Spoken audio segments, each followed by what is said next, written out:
There's a lot of World Superbike technology in there. We're talking about the engine, Martin.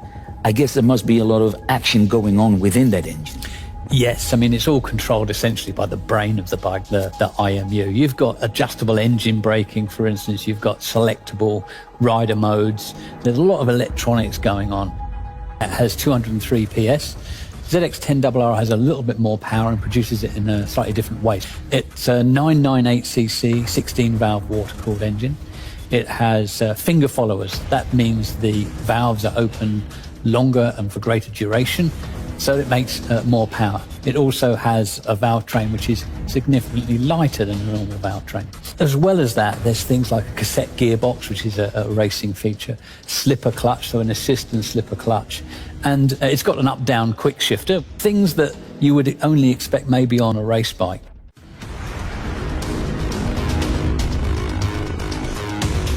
Inside the engine, there's a lot going on, but in terms of the chassis as well, there's a lot of updates. It's got Brembo M50 calipers as an example, but on the RR, the way that it differs from the R is that it's also got things like Marcazzini wheels, which have been developed specifically for the ZX10R. The RR is what you would call race ready. Yeah. So it's ready to perform and to be modified or changed if you wish, or even ridden as it is for a super fast track day bike. There are some day-to-day things that you might not expect at first. So as an example, it now has cruise control, and even as an accessory option you can get heated handlebar grips. So it does combine some of life's luxuries as well as being a strong supersport machine. One thing we really need to explore is the new aero package. There are integrated winglets on the front of the machine. These allow air to pass through the cowling through tunnels. That's 17% more downforce due to having integrated winglets.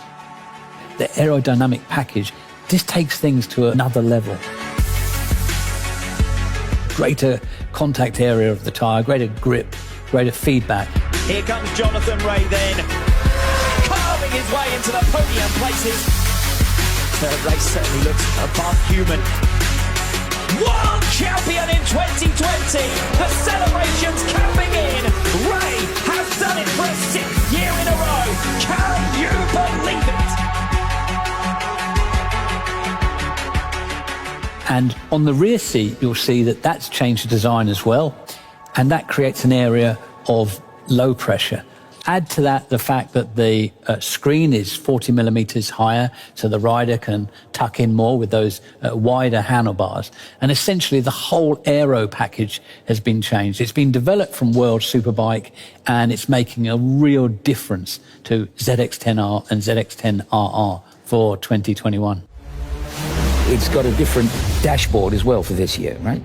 Yeah, the TFT meter is different. It's really clear and easy to understand. The good thing is when you're concentrating on your road riding or even in track use, if you go to a track day, you can see it very clearly in your peripheral vision. And as you can see on the front of the machine, it has the river mark. So for 2021, the ZX10R and ZX10RR have that mark, which is only used on the most special and prestigious machines from Kawasaki. Road or race, there is only one choice. NinjA from Kawasaki. First thing to mention is that all the existing highly praised electronic rider aids, such as rider modes and sports traction control, remain for 2021. Added to this are many new engineering and technical updates, many of these as a result of input from the Kawasaki racing team. Hours of testing by the factory team riders, providing information to KCA engineers, has resulted in a number of innovations for 2021, including a new aerodynamics package, compliance with Euro 5 for machines sold within Europe, and further refinements to the ZX10RR specification. Additionally, there is a new air-cooled oil cooler and new handlebar positioning, thanks largely due to the rigorous testing and feedback from the Kawasaki racing team. The cowling now features integrated winglets. As air passes over these, the effect is to create downforce. In fact, the 2021 ZX10R exhibits up to 70% more downforce than the 2020 model. It also has a new rear seat design that creates an area of low pressure behind the rider, and a taller screen resulting in more aerodynamics front profile and greater efficiency. For the 2021 ZX10R, Panko lightweight pistons are new, while the Panko lightweight connecting rod comes as standard specification. These and other measures reduce the cylinder head group weight by approximately 500 grams and also allow the ZX10R to rev 400 RPM higher, making more peak horsepower than the ZX10R, as the machine that has carried racers to the World Superbike Championship podium every year since 2015. The ZX10R is a super sports icon, and for 2021, we have made both the ZX10R and the ZX10RR even better